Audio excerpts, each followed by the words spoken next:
Today we'll be talking about inflation, and not the economic kind where it looks like things get more expensive, but an early phase in the universe which was very strange and might explain some very interesting questions that have come up about the universe as a whole. So first I will relate to you that I am the person it says here, Robert Nemiroff, and this is Michigan Technological University. And this is you stumbled upon this class somehow in some list of links either on iTunes or on the web, but you're welcome here. Please keep watching. This is fun, particularly if you're interested in cool concepts, because we're going to go through lots of cool concepts in this class with as little math as possible. All right. So Einstein created general relativity, and out of that people came up with the idea of the Big Bang and cosmology, relativistic cosmology. But it was realized that there were some problems that were unsettling. Not just Olber's paradox, which is seemingly in another lecture solved, but at least three problems were commonly discussed. One is the horizon problem. So it wasn't clear. It seems that if you look in one direction, you see matter that's like something, and if you look in the other direction, matter is very much the same. Moreover, if you look at the microwave background, which we will get to in another, which came out of the early universe, it has the same temperature, pretty much, close, in one direction, as it does 180 degrees on the sky. So if you're here in some universe, call it our universe, and here's the microwave background here, so you look in this direction, you say, oh, I understand, it's about 2.7 kelvins in that direction. Oh, let's look in this direction. Oh, it's 2.7 kelvins. But how could they know about each other? They seem to have been in thermal contact or something in the past to have the same temperature. How is that? It's what's called the horizon problem. There's also the flatness problem. So over the past 100 years, people have continually estimated how dense the universe is compared to how dense it would need to be Euclidean flat. Euclidean, I can say that. So we'll get to that in other lectures, but various determinations never had that we were 0.0001 or less, or 1,000 or more of this density that's needed to make space flat. But we were close to it. Close meaning some estimates were 20% of the density, 0.2. Sometimes people thought, oh, look, we're consistent with 1. Even though we can't account for it in the current matter. So this flatness problem is how come it's so close to this universal density that's, but not exactly that. And the last is that many theories of the early universe involving particle theories have exotic relics that are made by very powerful collisions. So when you have powerful collisions, as you might have, much more powerful than, say, could be created at Fermilab or Brookhaven or the Large Hadron Collider, you would get things that are made that would hang around. And you might get a lot of them, but we don't see a lot of them. For instance, the magnetic monopole is an interesting one. Usually is the poster child for this kind of problem. So that's why it's called the magnetic monopole problem, but it occurs with other particles. Okay, so if you ever have a magnet, you might notice that there's always a north, and it attracts one type of magnet, and south, which repels that same type. So if you have another magnet south, it wants to attract the south to the north. And then again, you have north at the top and south if you were to put these two together. So why don't you just cut off the south? That's what you do. And then you just have a south thing, right? So then if you look at that thing you just cut out, and you're so proud of yourself, you have indeed south at the bottom, but then you notice that the top is north again. So that didn't work. So maybe you just weren't paying attention last time. You didn't do it right, or whoever did it didn't do it right, so now you're going to have to do it yourself. So you cut it again in half, and every time you cut it in, you find out that there's a north pole and a south pole. So then you have to blame something else. So you have to blame the magnetic monopole problem and say it's due to our inflating universe or something. It's not your fault. So the magnetic monopole problem says that there are magnetic monopoles. You can get a north or a south, and in fact it's needed in particle physics to create things like quantumization, which we won't get into in the details right now. But you wouldn't get a lot of them. Why isn't there a lot of them? That's the problem. You should have lots of these around, and you don't. And inflation is going to try to give us a single solution that would involve all three of these. First, let's do a little background and say that in 50 years ago or so, there were thought to be four fundamental forces in the universe. Gravity, which holds us to our planet that we're so proud of. Electromagnetism, which not only does electricity, but see, electric charge, you can have just monopoles. You can have a positive electric charge and a negative electric charge, and you can even have a dipole charge. But with magnetism, you only get two. You don't get monopoles. But they're all combined by James Clerk Maxwell in the late 1800s to electromagnetism, which includes photons. So that's now considered to be a force. So electric force and magnetic force are no longer considered to be different. But things in the nucleus, things that hold the nucleus together and keep it from exploding, the strong nuclear force, and a more subtle one, which was figured out as the weak nuclear force. It's actually kind of interesting to read about that one.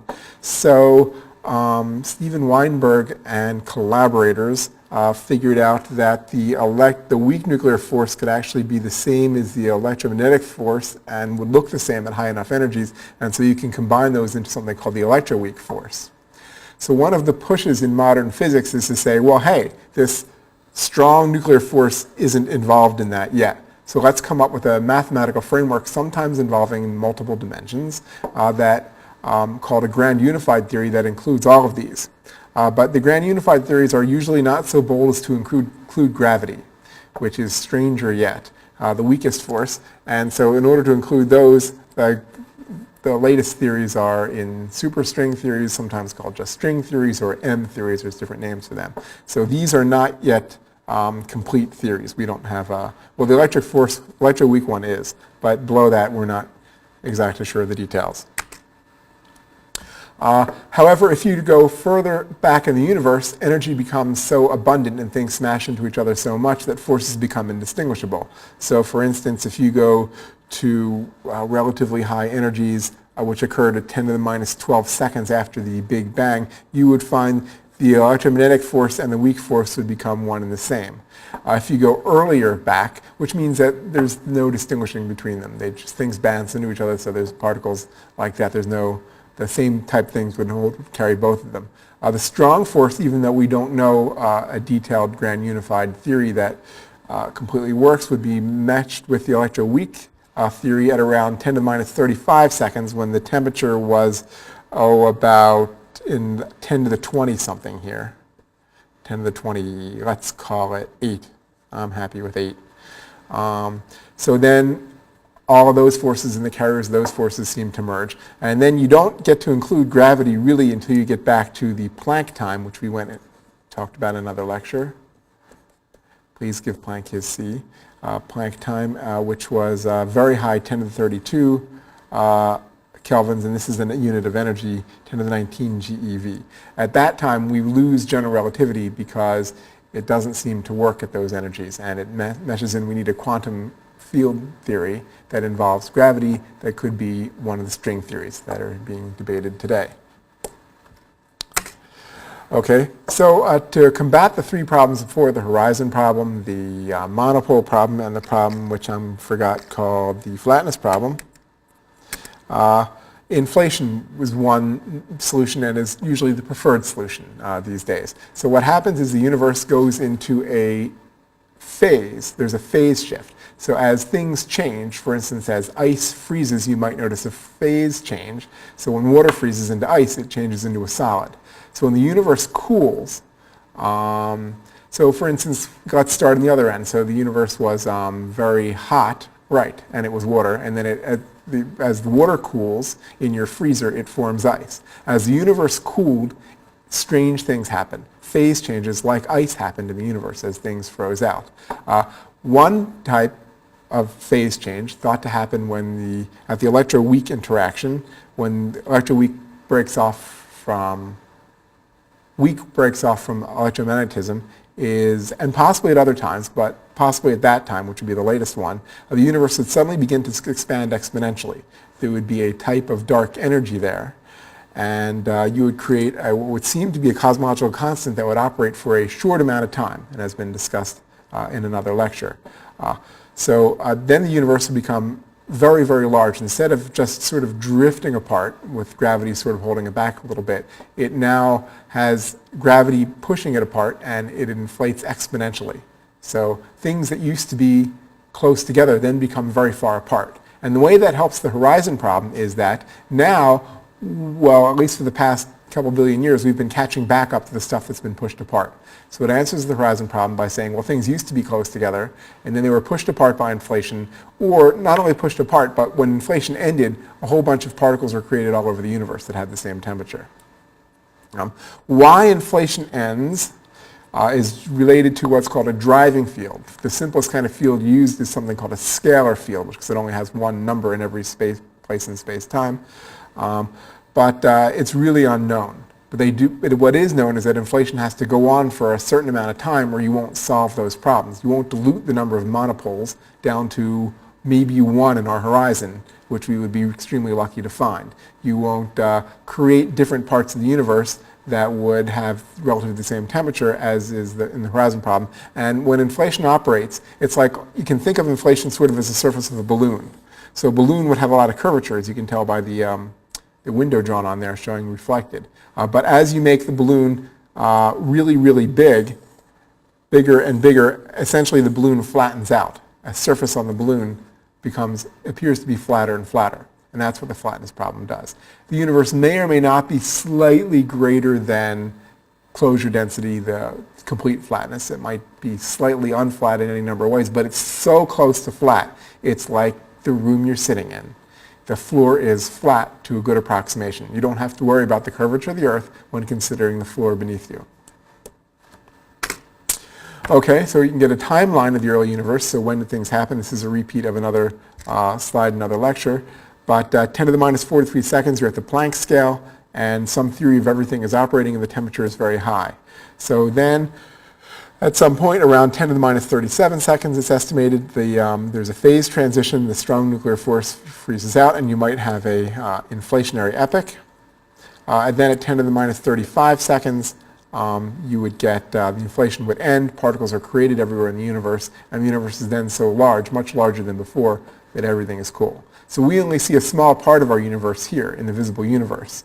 If inflation is correct, which it appears to be, then the universe is much, much larger than the small amount that we can see. So right now you can only look around your room. But there's a lot of big Earth out there, and if you look at enough Earth, there's curvature. So right now the universe might appear to us to be flat in our very small space in our visible universe that we can see. Okay, so here's a graph which shows the radius of the universe greatly increased in a small amount of time. And I'm running low on time, so I have to go fast. Please forgive me. Here's a nice plot which I keep getting to, created by the WMAP team, but I'm not able to explain ever in much details. Here you see inflation happens down here, and here are the different phases of the universe that were covered in another lecture, coming to today over here. Okay.